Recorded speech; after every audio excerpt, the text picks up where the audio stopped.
여러분 반갑습니다. 정문성 목사입니다.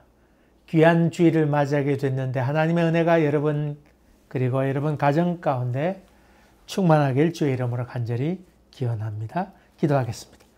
은혜로우신 주님 감사합니다. 오늘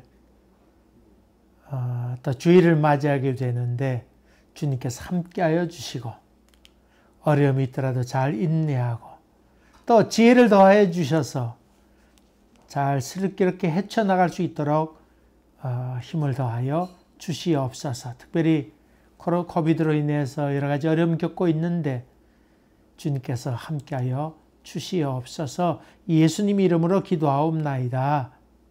아멘. 오늘 우리에게 주신 하나님의 말씀은 마태복음 16장 21절부터 24절까지 말씀입니다. 제가 봉독하겠습니다. 이때로부터 예수 그리스도께서 자기가 예루살렘에 올라가 장로들과 대제사장들과 서기관들에게 많은 고난을 받고 죽임을 당하고 제3일에 살아나야 할 것을 제자들에게 비로소 나타내시니 베드로가 예수를 붙들고 항변하여 이르되 주여 그리 마옵소서 이 일이 결코 주께 미치지 아니하리이다. 예수께서 돌이키시며 베드로에게 이르시되 사탄아 내 뒤로 물러가라. 너는 나를 넘어지게 하는 자로다.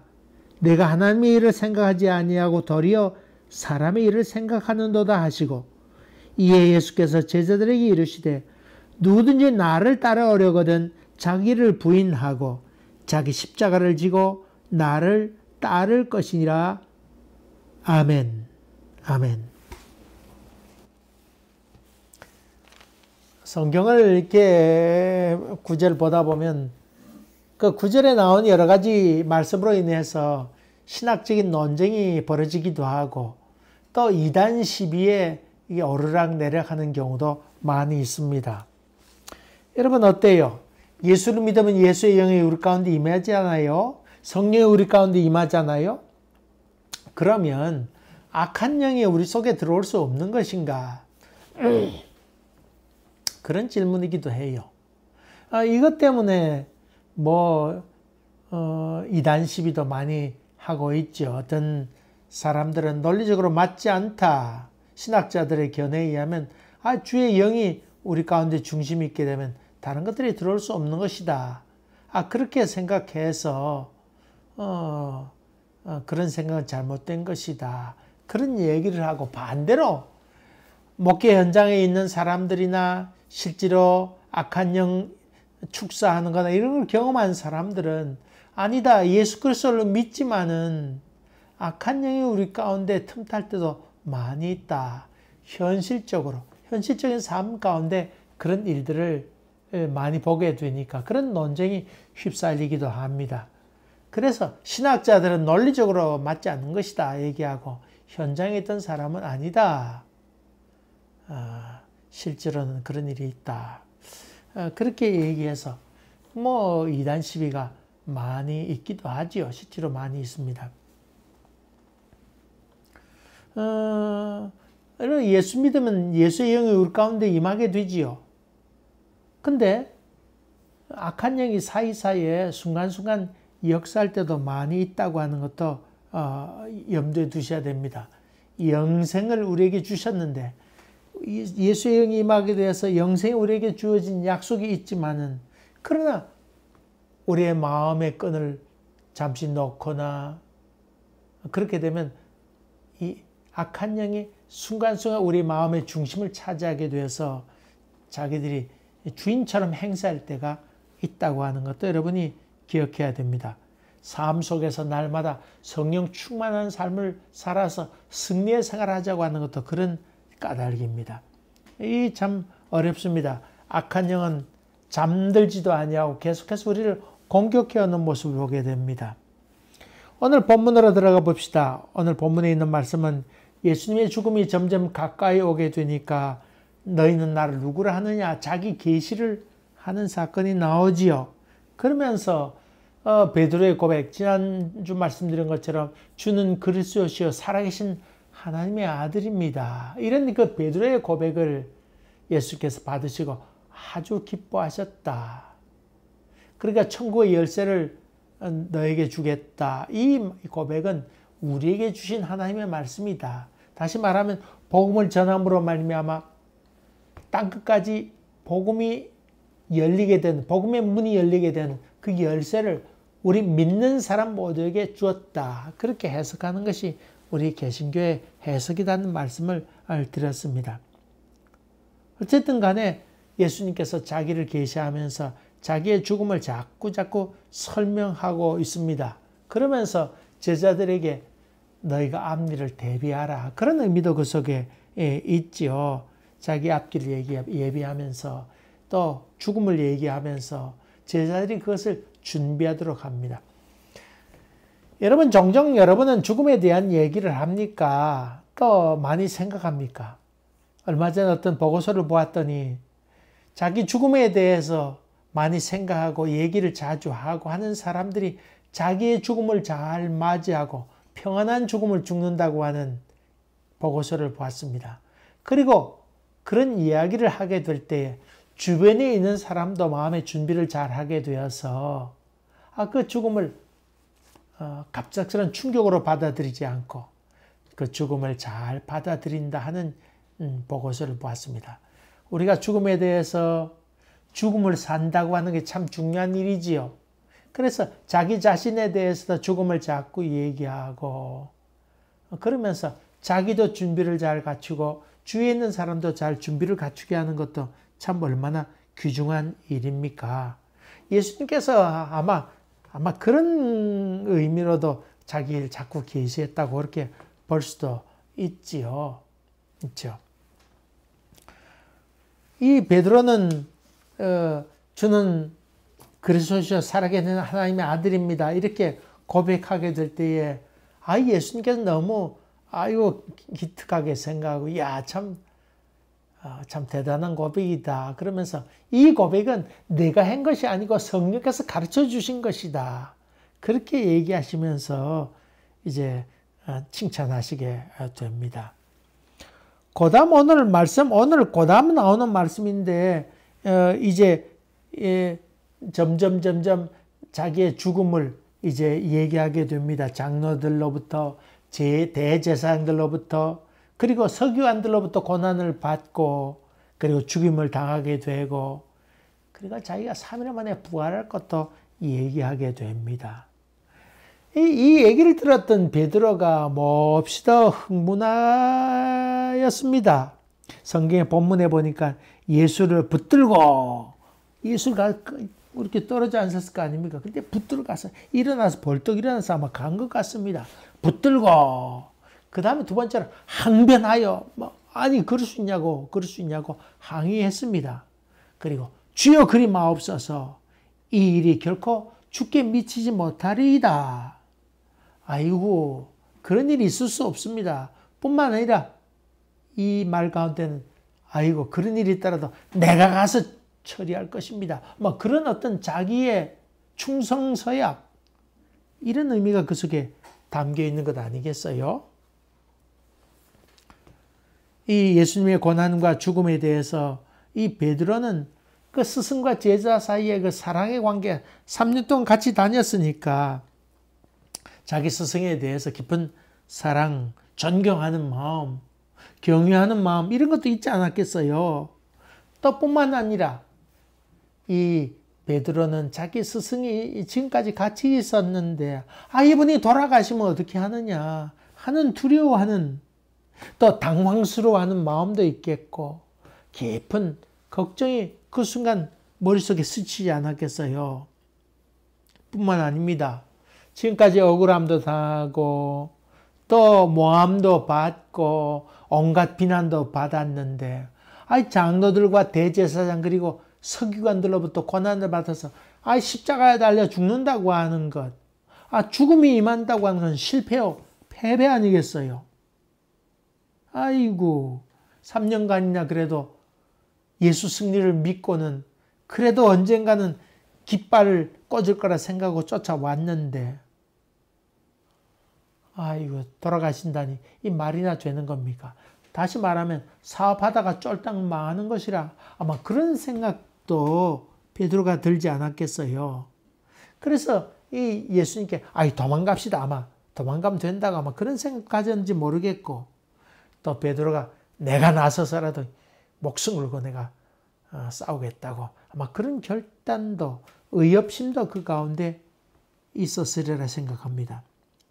베드로는 너무 충격을 받은 것 같습니다. 그래서 예수님께 붙들고 분노하고 그 자기 마음을 표출하고 있는 장면을 보게 됩니다. 여러분, 이런 장면을 보면서 예수님께서 아이고 너 충성된 사람이다. 아이고 너 참 그래도 의리가 있구나. 그랬어야 어릴 것 아니겠어요?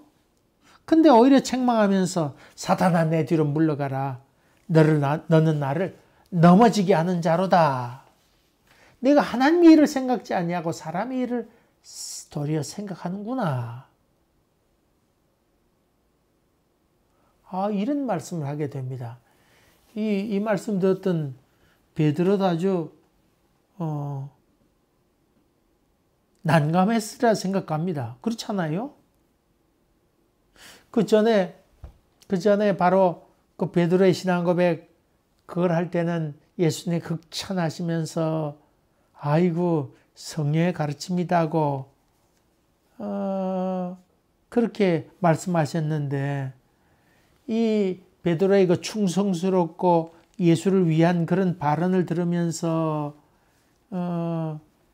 이 예수님께서는 사탄아 뒤로 물러가라 이렇게 말씀하시고 계십니다.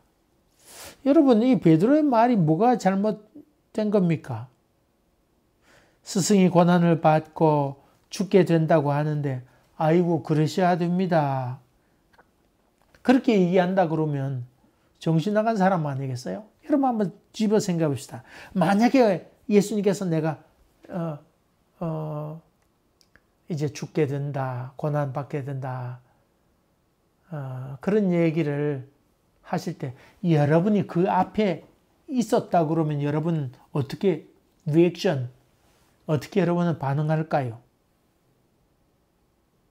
어머 그러면서 같이 울까요? 아니면 베드로처럼 어이구 그런 일이 있을 수 없습니다. 분노하면서 일어섰을까요?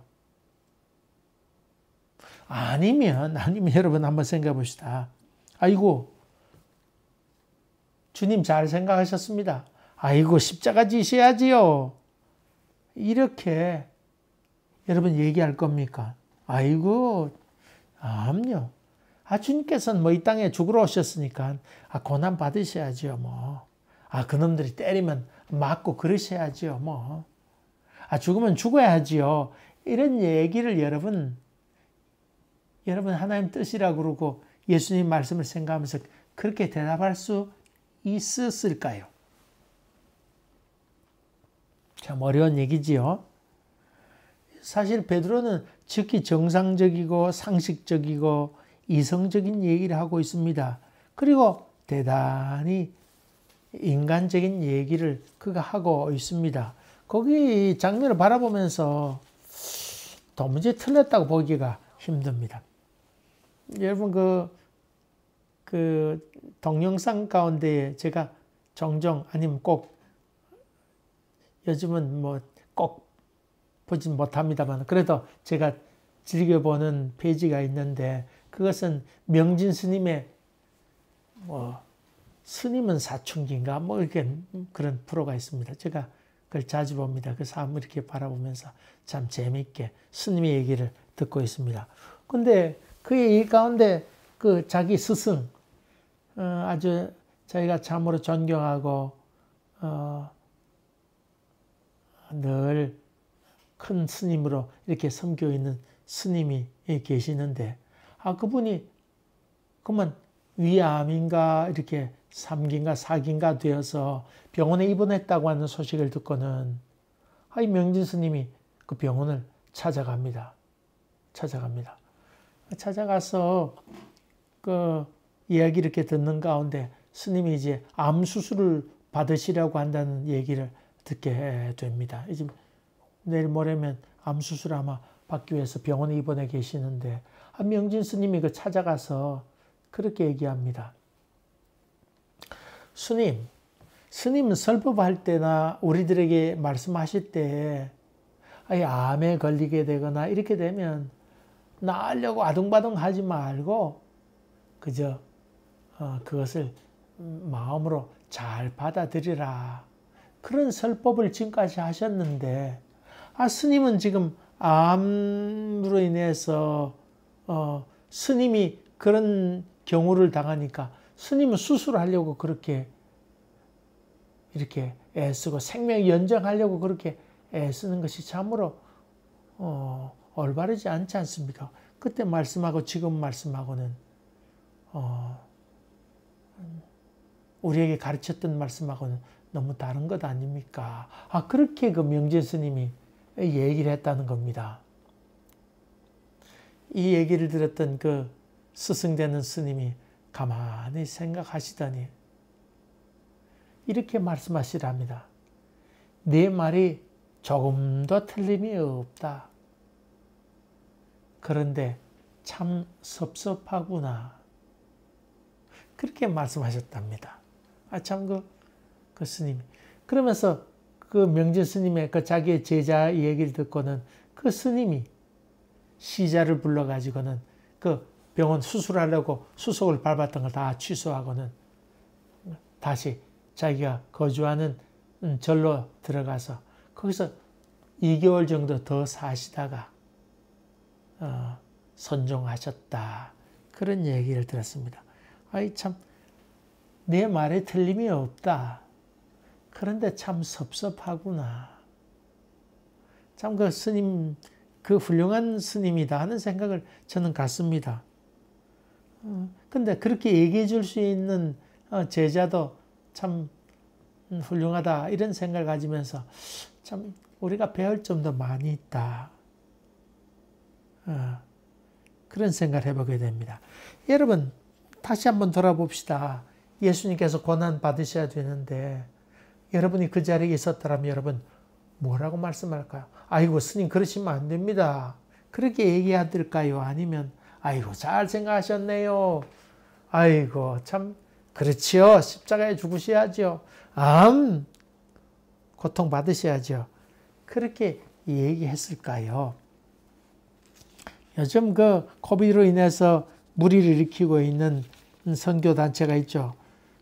인터콥이라고 하는 것입니다.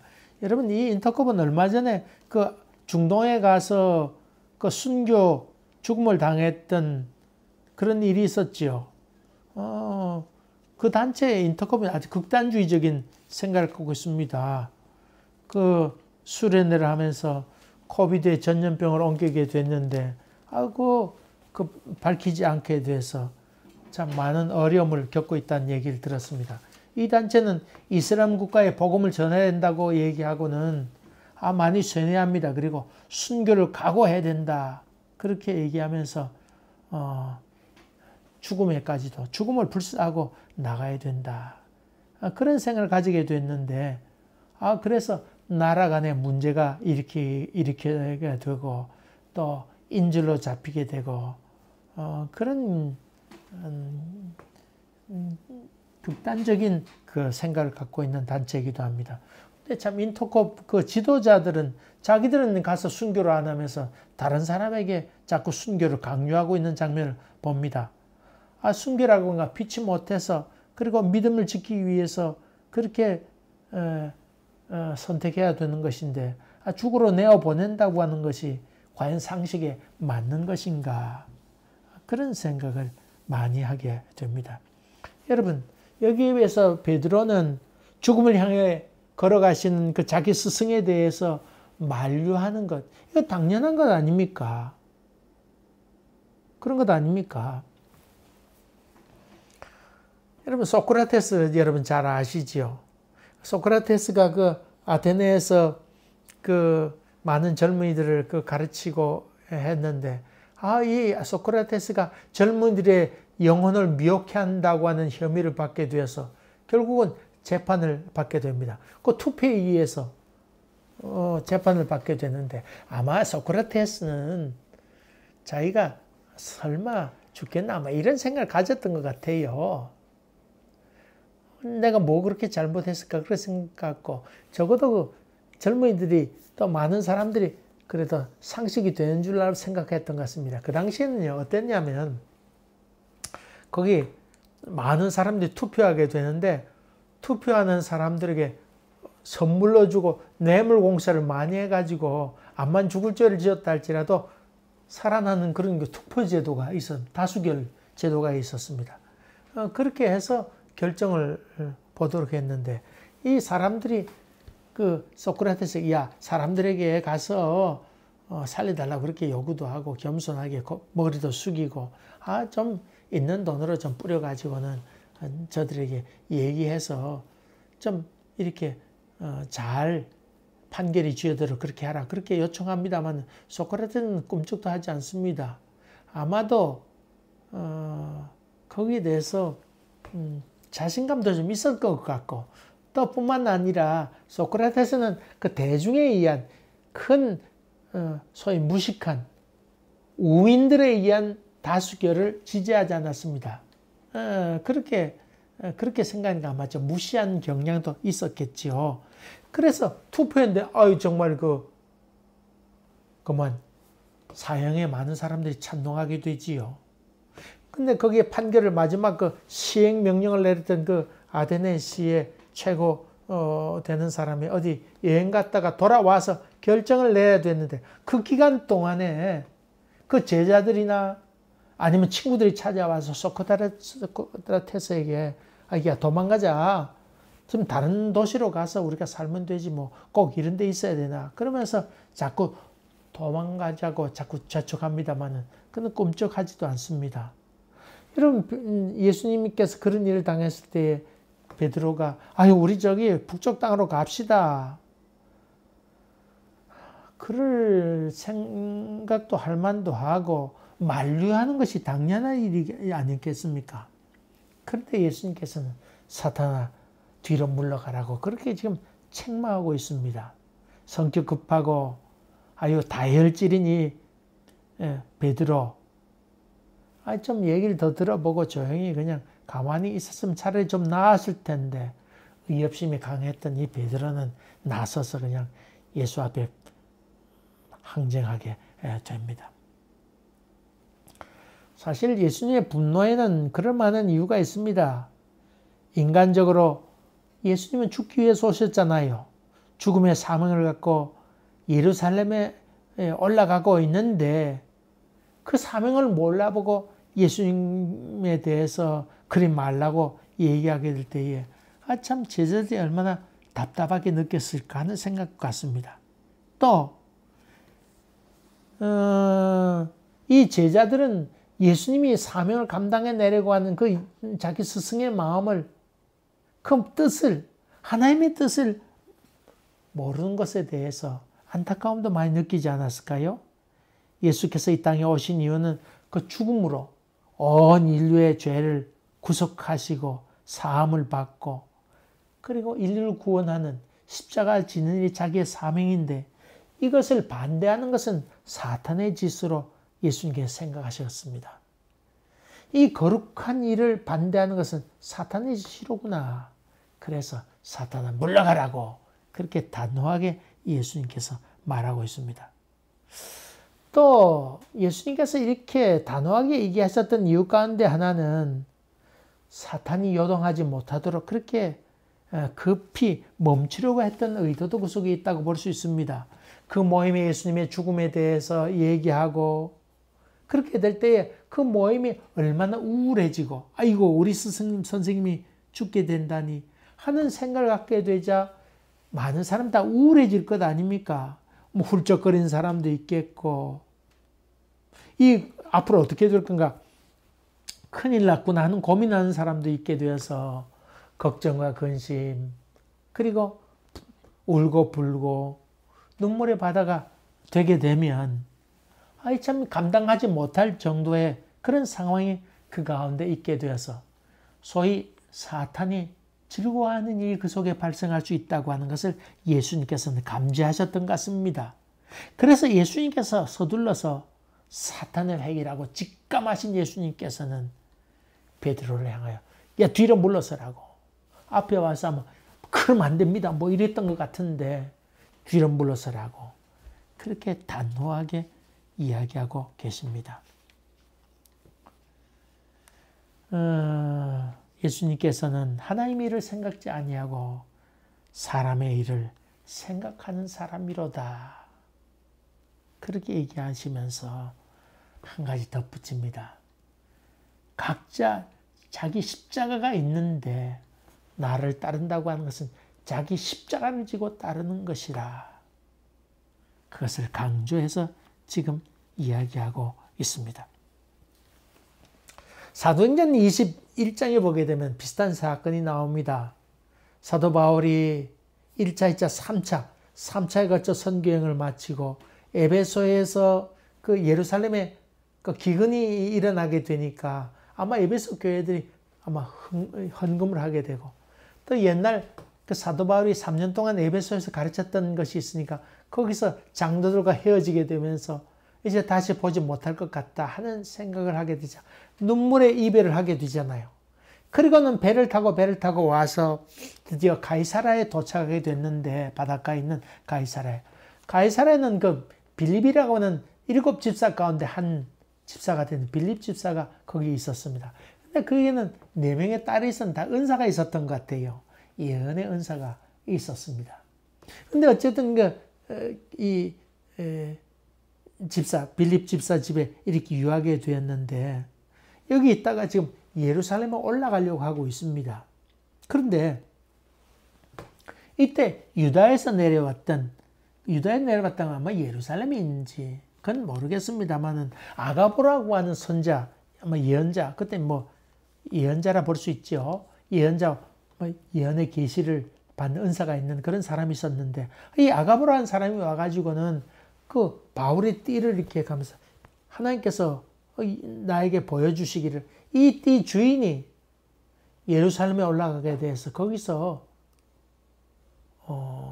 고난을 받게 되고 그리고는 이방인의 손에 넘겨주게 될 게다. 이것을 하나님께서 계시해 주었다. 그렇게 말을 하게 되지요. 주인의 띠를 묶으면서, 이 주인의 띠를 묶으면서, 그럼 바울이 허리띠를 묶으면서 이제 묶어서 이방의 손에 넘길 것이다. 그렇게 얘기합니다. 이 말을 들었던, 거기 방에 있던 모든 사람들이 이 바울을 말려하면서, 아유, 올라가지 마시라고. 그렇게 난리법석 치게 되지요. 아마도 그 예언의 은사가 있었던 그 네 딸도 아마 기도해 보면서 아이고 틀림없습니다. 아마 그런 얘기 했겠지요. 아이 정말입니다.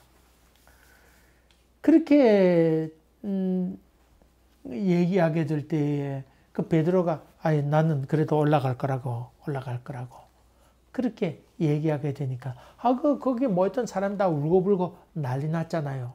바울 선생이 이제 예루살렘에 가서 이제 붙들려 가게 되면 더 이상 보지 못할 것 이렇게 생각하게 되니까 그들은 울고불고 난리가 나게 됩니다. 이때 바울이 한 말이 있습니다. 여러분들이 어찌 울어서 내 마음을 상하게 하느냐. 주 예수 위해서 결박당할 뿐만 아니라 예루살렘에서 죽는 것도 내가 각오하고 있다. 그렇게 얘기하게 될 때 거기에 있던 그 사람들이 주의 뜻대로 이루어지이다. 여러분 그 환상이나 이런 예언의 말씀을 들을 때 하나는 어려움, 내가 고난당할 것이라고 하는 환상이나 어려움 보게 될 때 하나는 그 말씀을 믿고 그대로 믿고 나가는 그런 경우도 있죠. 아이고 저거 나에게 주어진 십자가로구나. 그렇게 생각해서 하나님께서 내게 미리 가르쳐 주시는구나. 그럼 가야지. 그렇게 생각하는 경우가 있고 이런 어려움이 있을 거니까 내가 피해야지. 그런 결정을 내야 될 때가 있잖아요. 근데 이 아가보로부터 받은 그 계시 이것을 바라보면서 바울은 하나님께서 나에게 미리 가르쳐 준 것이니까 어차피 내가 거기 가야지. 그렇게 고백하면서 믿음의 걸음을 뚜벅뚜벅 걸어가게 됩니다. 그럴 때 주위에 있는 사람들이 주의 뜻대로 이루어지이다. 그리고는 울고불고 난리법석 치우는 것을 멈추게 되었다. 그것을 지금 여기서 이야기하고 있지요. 여러분, 이 말씀 보면서 여기 하나 정리하고 넘어가야 될 것이 있습니다. 그것은 십자가와 일반 고통의 차이점입니다. 십자가도 고통이고 일반 고통도 고통이잖아요. 근데 모든 고통이 다 십자가는 아니라고 하는 것도 여러분이 염두에 두세요. 예수를 위해서 받는 고통, 이것은 피할 수도 있습니다. 내가 지금 안 줄 수도 있죠. 피해갈 수도 있습니다. 또 거부할 수도 있습니다. 그러나 예수 그리스도를 위해서 선택할 수 있는 것, 그것을 우리는 십자가라 그렇게 얘기합니다. 제가 어떤 가정을 보았습니다. 임신했는데 임신 중에 항생제를 먹었던가 무슨 약물을 복용하게 됐는데 아기가 그만 장애아로 나오게 돼서 앞을 보지 못한 그런 가정이 있었습니다. 여러분, 장애아를 낳았는데 이것은 십자가입니까? 아닙니까? 물론 장애라고 갖다 버리는 사람도 있지만 그건 인간이 부모이기를 포기한 사람이지요.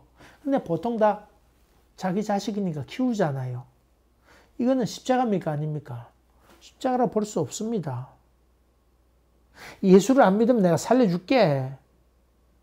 도망갈 수 있습니다. 근데 내가 그러지 않지. 예수의 목숨 바치지. 이런 선택하는 것, 이것은 십자가로 볼 수 있습니다. 내가 장애아로 태어났습니다. 다리가 한쪽이 이상하거나 또 부족하거나 결핍이 되는 경우도 있겠고 여러 가지 경우가 있는데 그런 것은 십자가다 그렇게 보기 힘듭니다. 저는 당뇨로 인해서 발이 많이 아픕니다. 밤에 잘 때 발이 쑤시기도 하고 고통스럽기도 합니다. 근데 이것이 십자가냐? 그렇게 생각지 않습니다. 고통이라고 해 다 십자가는 아닙니다. 내가 당뇨 걸려서 담요 걸려서 고통을 느끼는 것이지 이게 무슨 예수를 위해서 견뎌야지 그런 것도 아니면 내 다리 아픈 거지. 여러분, 사도 바울에게는 육체 고통이 있었잖아요. 육체에 가시가 있었는데 그것을 십자가로 여기지 않았습니다. 내 은혜가 내게 족하다. 족한 줄 알고 그냥 살아라. 그렇게 해서 주님께 치료해 주지 않았습니다만은 그게 어떤 십자가로 그렇게 여기지 않았습니다. 그러니까 십자가와 고통을 구별할 수 있는 지혜가 필요합니다. 저게 내 십자가다, 십자가. 자기가 잘못해서 지은 죄를 갖고 그 죄로 말미암아 주어진 일들을 저게 내 십자가다. 아주 거룩함으로 포장해서는 되지 않는다고 하는 것입니다. 여러분, 그래서 자기 인간적인 욕심으로 나온 것이나 자기 실수로 인한 것이나 자기 실수 아니더라도 자기에 주어진 고통을 다 십자가로, 고통이라고 해도 다 십자가가 아니라고 하는 걸 염두에 두면서 이런 것에 대해서 여러분이 잘 구분할 수 있어야 됩니다. 저게 내 십자가다. 그렇게 함부로 얘기하지 않고 또 일부러 순교하려고 그렇게 가는 것, 그것도 광신도일 경우가 많이 있습니다. 우리가 죽고 사는 것, 이런 것들도 일부러 죽으러 가는 것하고는 차이가 있지요. 차이가 있습니다. 자칫 광신도이기 쉽습니다. 그러므로 우리가 선택할 때 피할 길이 있습니다만은 그러나 그 피할 길을 주님 위해서 내가 살아야지, 주님 위해 죽어야지, 그것도 아주 꼭 필요한 것이지요. 그래서 십자가냐 아니면 고통이 하는 구분을 잘 하고 살아야 된다고 하는 것입니다. 금방 사도행전 21장에 있는 말씀을 드렸습니다마는 빌립 집사에게 4딸이 있었는데 하나님의 계획하심과 그리고 내 마음, 생각과 감정 이것이 차이가 나서 갈등을 느낄 때도 있죠. 인간적인 선택을 해야 될 때가 이렇게 있어서 괴로울 때가 있습니다. 여러분, 예를 들어서 자기 미래를 위해서 다른 데로 떠나야 될 때가 있잖아요. 그럴 때가 있고, 떠나야 될 때가 있고, 또 자기가 부양해야 될 가족이 있거나 아니면 부모님이 연로하셔서 어려운 경우도 이렇게 있죠. 이래서 이 고통이 우리 가운데 선택하기 참 어려운 고통이 우리 가운데 있을 때도 있습니다. 제가 목사가 되려고 할 때에 우리 어머님이 한 번 더 생각해 보라고. 군에 가기 전에 이제 신학교 시험을 보고는 가려고 했는데 우리 어머니가 그렇게 하지 말고 군대 갔다 와서 결정해라. 2년, 3년 후에도 그런 생각이 변하지 않거든. 목사가 되라. 신학교 가도 늦지 않다. 그러면서 무슨 얘기를 하셨냐면 이런 얘기를 하셨습니다. 남의 자식이 목사 되거나 또 목회 길을 걷는다고 할 때에 아이고 잘 됐다고 축하한다고 아주 최고라고 그렇게 얘기하지만은 막상 자기 아들이 목회한다 그러면 다들 만류한다고 하는 얘기를 들었습니다. 이 목회한다고 쉽지 않은 길인데 막상 자기 자식이 그 길을 걷는다고 하면 칭찬하고 아이고 그래 잘 가라고 그렇게 얘기하기가 쉽지 않다고 하는 것입니다. 여러분 그렇지 않아요? 참 그렇습니다. 실제로 그렇습니다. 그래서 이 좀 내 감정인지 하나님의 뜻인지 그게 모를 때가 많이 있습니다. 이럴 때 이것을 분별하기 위하여 몇 가지 방법이 있는데 그것은 이것이 내 이익을 위한 것인지 아니면 하나님을 위한 것인지 하는 것을 냉정히 판단하고 여러 날 기도하면서 결정하는 것이 필요합니다. 당장 그 얘기를 들었다고 해서 발칵 결정하지 말고 여러 날 기도하면서 결정하는 것도 참 좋습니다. 무조건 합리화하지 마세요. 내 생각을, 내 뜻을 끼워 맞추기식으로 합리화하게 될 때에 잘못 결정하기 쉽습니다. 또 자기 희생이 따르고 아프고 고통이 있으면 이게 십자가일 경우가 많습니다. 그리고 편안한 길을 선택하게 될 때 그것은 참 올바른 십자가가 아닌 경우도 많이 있습니다. 그러므로 너무 인정적이 되지 말고 하나님의 뜻을 내가 인정적인 선택으로 말미암아 그 뜻을 그르치지 않을까 하는 생각을 한 번 더 해보는 것도 좋습니다. 의사가 있는데 환자가 아픈 것을 생각하면 칼을 들이댈 수가 없습니다. 부두를 떠느라고 결정할 수가 없습니다. 의사는 냉정하게 그 환자를 고칠 생각에 해서 칼을 들이밀어야 되는데 인정적이 되게 될 때 환자의 아픔만 생각하게 되고 그런 말미암아 올바른 결정을 못할 때가 많이 있다고 하는 것입니다. 그러므로 모든 결정할 때 인정적으로 하지 마세요. 그때 결정한 것이 아주 인정적으로 사람에게 아이고 감사합니다 그런 얘기를 들을지 몰라도 냉정하게 판단해서 앞으로 이 사람의 미래를 생각하면서 하나님의 뜻이 당신에게는 뭐가 있을 것입니다. 그렇게 얘기해 주는 것도 참으로 필요한 것입니다. 목회도 인정적으로 하게 되면 나중에 그것 때문에 어려움을 겪게 되는 경우도 있습니다. 또 자녀를 키울 때도 인정적으로 키우게 되면 형평성이 떨어질 때가 많이 있어서 어려움을 나중에 거두어들인 때가 있습니다. 어쨌든 간에 예수님께 우리에게 주신 자기 십자가를 지고 예수를 따르게 되면 하나님께서 채워주시고 그 신비와 은혜를 깊이 경험하게 되는 놀라운 일이 있습니다. 뿐만 아닙니다. 여러분 선택할 때에 쉬운 길이 있고 어려운 길이 있으면 그 선택할 때 할 수만 있거든. 쉬운 길을 선택하지 말고 어려운 길을 선택하세요. 제가 가르쳤던 사람 가운데 유임근 코스타 일을 보고 있는 유임근 목사 있잖아요. 그가 신학교를 졸업하고는 한국에 있는 목회지가 나오고 멀리 아르헨티나에서 도와달라고 하는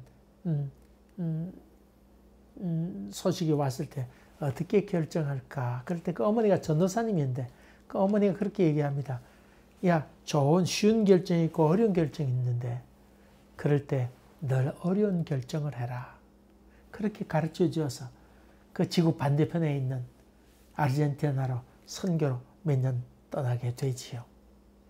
여러분, 쉬운 결정이 있고 어려운 결정이 있을 때에 어려운 선택을 하세요. 좋은 쉬운 길을 선택하려고 하지 말고 어려운 선택하는 것이 좋습니다. 그리고 흥분하지 말고 조용히 마음을 가라앉히고 내려놓고 그리고는 하나님께 잘 물어보세요. 한 가지 더. 이것도 저것도 어려울 때는, 판단이 어려울 때는 그냥 물 흐르듯이 걸어가세요. 그러면 합력하여 선을 이루시는 하나님의 손길을 경험할 수 있습니다. 선하신 하나님에 대한 기대, 아이고 이렇게 되든 저렇게 되든 하나님께서 선하게 인도하실 거야. 지금 나에게 이게 어려움이 있고 힘든 일이 있다 할지라도 주님께서는 역사하실 거야. 이런 영적인 여유를 갖게 되면 여러분 좋은 결정하게 되고 또 여러분이 그런 그 어려움 선택하게 되면 그런 믿음이 여러분 가운데 충만하게 되어서 아이고 하나님께서 역사하시지 이런 마음으로 참 안주하는 삶이 아니고 예수를 위하여 십자가를 지고 따르는 좋은 선택하게 되는 것입니다. 살아가면서 정직하게 살아가는 것도 십자가를 지는 일입니다. 물질적으로 하나님 앞에 잘 드리는 것도 또 십자가를 지는 일입니다. 여러분 이 코비드로 인해서 교회 못 나오니까 헌금 드리기 어려운 분도 있습니다만 보내세요. 자기 헌금의 의무를 잘 지는 것도 참 필요한 것 아닙니까? 그것도 십자가 지는 것입니다. 또 자기 희생과 섬김이 없이 어떻게 하나님의 복을 받을 수 있을까요? 그런 것도 기꺼이 십자가를 지려고 할 때 하나님께서 우리에게 주신 은혜가 너무나 크다고 하는 것입니다.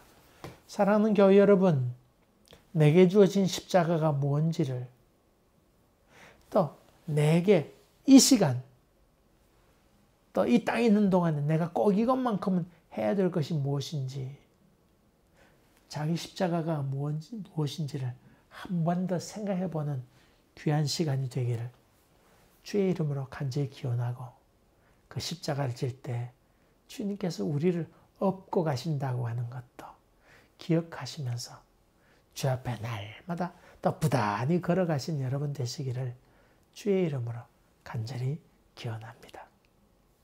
그리고 할 수만 있거든 하루의 첫 시간을 주님께 드리고자 하는 간절함이 있다고 하면 그것도 좋은 선택이라고 봅니다. 기도하겠습니다. 은혜로우신 주님, 주어진 환경이 여러 가지 어렵지만은 그러나 아버지 하나님, 내게 주어진 십자가가 무엇인지를 볼 수 있도록 도와주시고 또 기꺼이 그것을 짊어지고 찬송 부르며 따르는 저희들 되도록 인도하여 주셔서 주님께서 주신 위로와 소망과 기쁨 그리고 큰 은혜를 만끽하며 걸어가는 저희들 될 수 있도록 도와주시옵소서. 지금은 우리 주 예수 그리스도의 은혜와 하나님 아버지의 지극하신 사랑과 성령의 역사하심이 저희들 가운데 항상 함께 계시기를 간절히 축원하옵나이다. 아멘. 사랑하는 교회 여러분, 우리 자녀들에게도 늘 입에 붙여놓고 얘기합시다. 얘들아, 너희들은 십자가를 지어라. 그렇게 늘 가르칩시다. 알리는 말씀이 있습니다. 말씀 카드를 여러분 기도하면서 제가 많이 썼는데 붙이려고 봉투를 사러 갔더니 지금 코비드로 인해서 봉투를 팔지 못하게 지금 하고 있습니다. 사이즈가 옛날 거하고 달리 이런 말씀 카드가 좀 크지 않아요? 그게 맞는 사이즈를 구하려고 했는데 가게 문이 다 닫혀서 살 수 없습니다. 그렇지만은 할 수만 있으면 여러분에게 전달해 보려고 애쓰고 있으니까 여러분 원하는 분들은 많은 분들이 지금 신청하고 있습니다만은 카카오톡으로 연락을 주시면 제가 전달해 드리도록 애써 보겠습니다. 감사합니다. 여러분 우리 자녀들 또 뵙겠습니다. 감사합니다.